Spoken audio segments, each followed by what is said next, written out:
अब कुछ interesting quick questions हैं मेरे पास आपके लिए, तो मैं आपसे वो सवाल पूछूंगी एंड फील फ्री अगर आपको वो वन वर्ड वन सेंटेंस और if you want to elaborate feel free. Lung allergies का सबसे कॉमन रीज़न क्या होता है? Chronic cold. अगर किसी को अपनी लंग हेल्थ को इम्प्रूव करना हो तो उसके लिए कौन सी एक चीज़ है वो जो जो उन्हें करनी चाहिए? अपनी लंग हेल्थ को इम्प्रूव करने के लिए भस्त्रिका प्राणायाम है, वो हम्म। हर रोज करना चाहिए। That is specially for lung health. Right. Bhastrika pranayama से ब्लड सप्लाई, मेटाबॉलिज्म बहुत तेजी से अच्छा होता है। वाइटल सबसे कैपेसिटी ऑफ लंग्स भी बढ़ता है बढ़ती है। उससे। कैसे बढ़ती है? क्योंकि हमारे जो ट्यूब्स है ना, जो टाइट हो जाती हैं, सांस लेने में डिफिकल्टी आती है, उनमें स्मूथ मसल लेयर होती है। स्मूथ मसल्स, एक तो स्केलेटल मसल होते हैं ना, एक हर ऑर्गन में भी स्मूथ मसल्स होते हैं जो उसकी मूवमेंट को करते हैं, उसको खोलते हैं। तो स्मूथ मसल्स को स्ट्रांग बनाने के लिए भस्त्रिका प्राणायाम ही है केवल।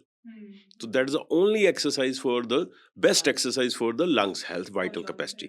तो स्मूथ मसल स्ट्रांग हो जाएंगे 2-3 महीने की एक्सरसाइज के बाद, तो वो हवा आनी जानी आसान हो जाएगी, स्ट्रेंथ बढ़ेगी लंग्स की। आप एक बार करके दिखा सकते हैं? हमने बाजुओं को सांस भरना है ऐसे, धीरे धीरे भरना है, फेफड़ों जितने फूलते हैं उसको ज्यादा फुलाना है, ठीक है? फिर जोर से प्रेशर मार के नीचे। ओके। इससे जो है धीरे धीरे हम 5 मिनट पहले, फिर 10 मिनट, धीरे धीरे आधे घंटे तक अपनी इसको बना लेंगे आदत। ठीक थोड़ा है। सा रुक के कर सकते हैं, इससे ओके। हमारे फेफड़े बहुत स्ट्रांग होंगे। पोल्यूशन में रहने वाले लोगों के लिए, जो दिल्ली जैसे जहाँ ज्यादा पोल्यूशन है, उनको तो ये रोज कमरे में अंदर बंद बैठ करना चाहिए। स्किन एलर्जीज को दूर करने के लिए या फिर हेयर फॉल को प्रिवेंट करने के लिए वो कौन सी 5 टिप्स हैं जो लोग अपनी डेली लाइफ में यूज कर सकते हैं?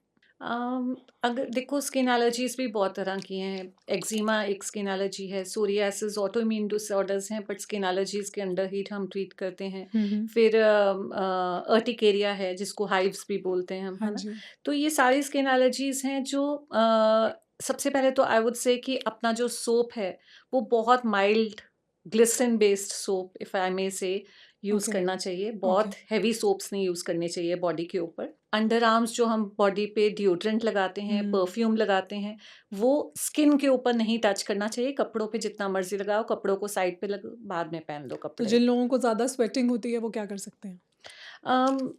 डिओड्रेंट नहीं लगा सकते वो ओके। नहीं अच्छा नहा उनको। सकते हैं। अगर उनको यस नहा सकते हैं, गिले कपड़े से साफ कर सकते हैं, नमक नींबू वाले जो पानी के साथ साफ कर सकते हैं, ओके। स्मेल कम होएगी। बट देन अगर बॉडी के ऊपर डिओड्रेंट लगाते हो तो उसका स्किन एलर्जी के पेशेंट्स में नुकसान होता है। अगर आपको नहीं है तो कुछ नहीं होता, आप जो मर्जी यूज करो, पर अगर है तो नेवर। ठीक है। उसके अलावा आपको you should try to wear cotton clothes, सूती कपड़े पहनने चाहिए, और टाइट कपड़े नहीं पहनने चाहिए स्किन एलर्जी के पेशेंट्स को। और special tips for skin allergies हैं कि हफ्ते में एक बार दही में सरसों का तेल मिला के बॉडी के ऊपर, like every part of your body, आपको बात लेना चाहिए। Every part of your body आपको लगाना चाहिए, एंड उसके बाद 10 मिनट रख के नहा लो ये अपने सबके लिए ल्यूकवार्म। सेफ है? सबको सबके सूट लिए कर सेफ सकता है। है? एवरी आपको स्किन स्किन टाइप? एलर्जीज होंगी नहीं अगर आप ये ओके। लगाओगे, और अगर हो गई हैं तो भी आपके लिए बहुत बेनिफिशियल है दही में सरसों का तेल। आपके स्कैल्प के ऊपर भी बहुत सारी, जैसे फ्लेकी जो कंडीशंस होती हैं या खारिश होती रहती है, इची राइट। स्कैल्प पे, तो हफ्ते में एक बार दही में नींबू निचोड़ के, ओके। नींबू के साथ दही अपने स्कैल्प के ऊपर अच्छे से लगाएं। वो भी बहुत अच्छा क्लेंजिंग एक्शन है। और इचिंग एंड स्किन की जो हेयर लाइन से जो स्किन डिजीजेस स्टार्ट होती हैं, उसके लिए बहुत हेल्पफुल है। हेयर फॉल को भी कंट्रोल करेगा ऑफ ये? कोर्स इचिंग फर्स्ट स्टेप ही रहता है हेयर फॉल राइट, में। राइट। या कुछ ना इस तरह की मेडिसिन्स हैं, दवाइयाँ हैं जो लोग बहुत ईज़िली ले लेते हैं। ये दवाइयाँ लोगों के घर में आम पड़ी रहती हैं। फॉर एग्ज़ाम्पल पैरासिटामोल, डिस्प्रिन या फिर मेफ्टल्सपास। थोड़ा-सा कुछ हुआ, सर्दी, खाँसी, ज़ुकाम, बुखार, पेट दर्द, इस तरह की दवाइयाँ बहुत ईज़िली हम सबसे पहले ले लेते हैं। इनके नेचुरल रिप्लेसमेंट्स, अल्टरनेटिव्स क्या हो सकते हैं?